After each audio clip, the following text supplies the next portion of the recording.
Here in North Carolina, they also are growing 3 different cultivations of wine grapes.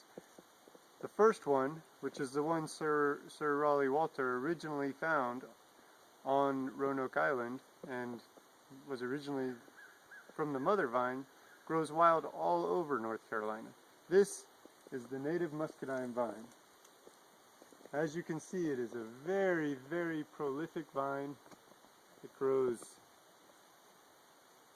probably hundreds of feet in 20-30 years, all the way up into the tree trunks. These vines are found all over the southeast, and they're almost become an invasive species because they grow everywhere in the woods and they clog up the woods. But these are the original vines of the North Carolina wine industry and are still cultivated in many places, especially along the coast and in the Piedmont. This is what a muscadine vine looks like when it's cultivated. As you can see, it is very, very vigorous, very large vine. This one here is only about 10 years old. Unfortunately, it's the off season, it's winter time now, so you can't see the extensive amount of growth that comes off of it. One vine like this can produce up to 100 pounds of fruit, and that's a lot for one grapevine. The certain varieties of muscadine that are cultivated in the North Carolina area are the original variety, the Scuppernong. There's the Noble, which is also a red variety, and then the Carlos, which is a white to pinkish variety of muscadine. These grapes create a kind of foxy, spicy, sweet wine that is only characteristic of muscadine grapes.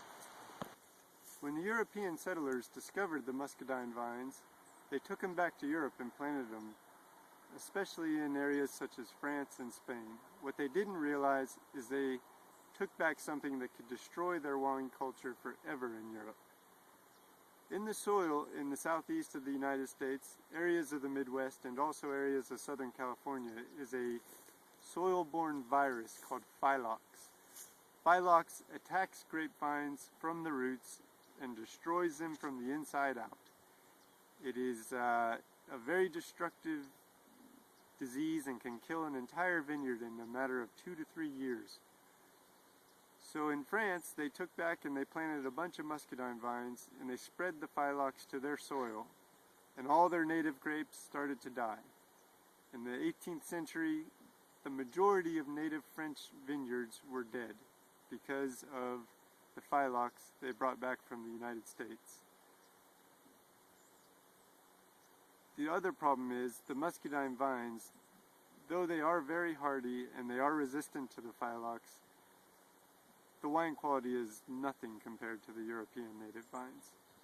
So French scientists, in an effort to save their wine culture, started doing a bunch of experiments and started breeding French grapes with Native American grapes.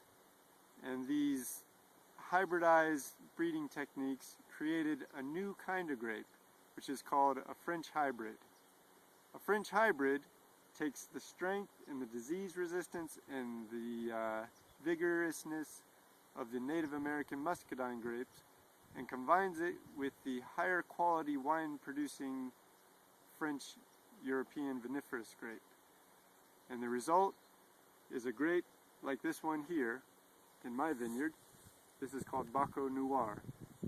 These grapes can grow anywhere where Phylox is present in the soil.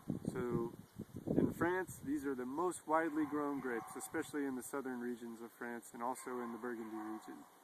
According to Friends of Wine, which is found at winepros.com, an international think tank on wine growing and wine drinking, this discovery right here is what saved the French European wine culture, because now they can grow their grapes again, and they've even gotten to the point where they can start to grow their native grapes again, because the Phylox only lives in the soil for a couple hundred years.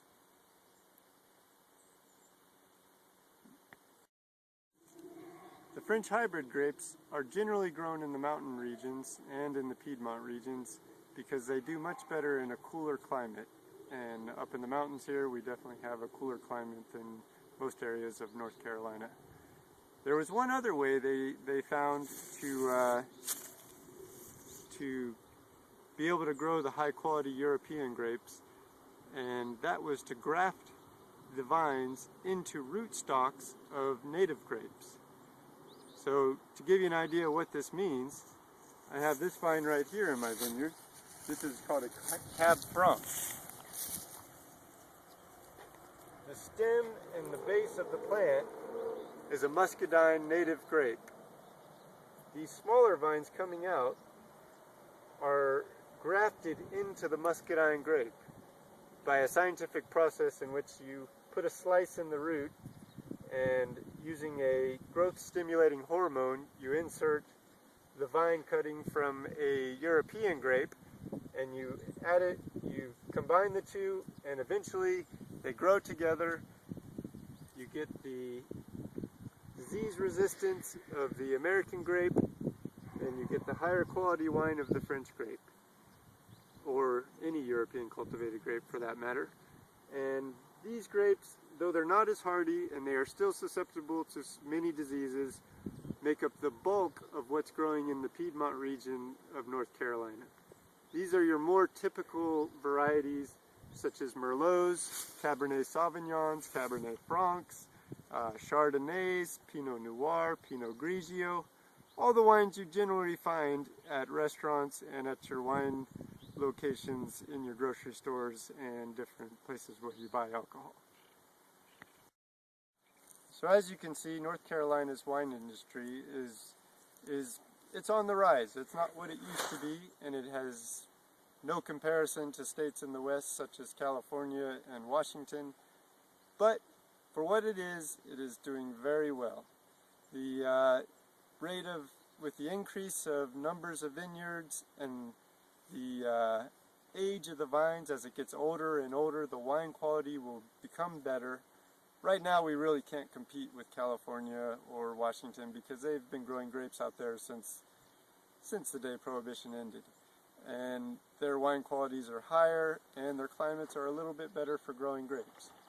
But here in North Carolina we can still make a very exquisite wine using the vines that we have available and the beautiful expanses of land that we have available. It is my opinion that the future of this industry is only going to grow. And economically it affects the state in a way that's so positive it's impossible not to notice, with numbers such as generating $1.28 billion annually in the wine industry in North Carolina and attracting 1.3 million tourists to the state, which also for the tourist revenue increases at $156 million. The economic impact on the state is excellent, not to mention $51 million of state taxes are collected from wine production and wine sales. Another positive aspect of the wine industry is it creates 7,600 jobs in the state of North Carolina. And this figure alone is just excellent considering the economic downturn of the United States in the past years. I see the wine industry only growing from this point on. The future of North Carolina wine is, it can only get bigger and better from here. Well, that's all the information I have to share with you for the North Carolina wine industry and wine growing in North Carolina. But I bet you're thinking now, what got me into this? Why am I so passionate about growing grapes and knowing about growing grapes? I'm going to tell you a little bit about my personal story to conclude the speech.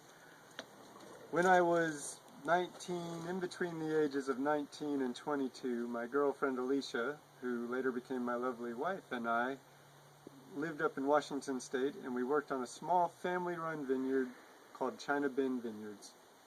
It was just a beautiful setting along the Columbia River. We grew about 6 acres of grapes and produced about 1,500 cases of wine in a small family cellar. During this time I learned everything about growing grapes, and I also helped a lot with making wine. And when we left and moved back to the East Coast, I felt this was something that I would want to do the rest of my life. It took a little while and having a couple kids, but we eventually settled in western North Carolina, and I bought a piece of property that is ideal southern exposed hillside for grapevines. And I guess it was about 3 years after that until I started my vineyard. I was inspired by a trip to Sicily where I stayed with my wife's family and got to drink from their wine cellar and their private family vineyards. And when I got home, I knew I had to plant my own vineyard and get back into growing grapes. It took a year to clear the property, and then in 2010 I planted my vines, and as you can see, the view off my porch is just getting nicer and nicer. Now granted, it is the off season, it's winter time, and everything is died off right now, but I don't know, there's something special about this to me.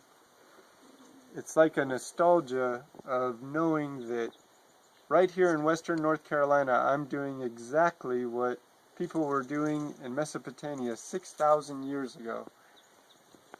And I also am really, really glad to know that someday my son will be able to work in these vines, my grandchildren, my great-grandchildren. Grapevines live for a very long time, some as much as 800, 900 years. So this very well could be here for a very long time, and someday we will be making high-quality red wines from our grapes, and the first wines will probably come in the next year or two. We are very patiently waiting.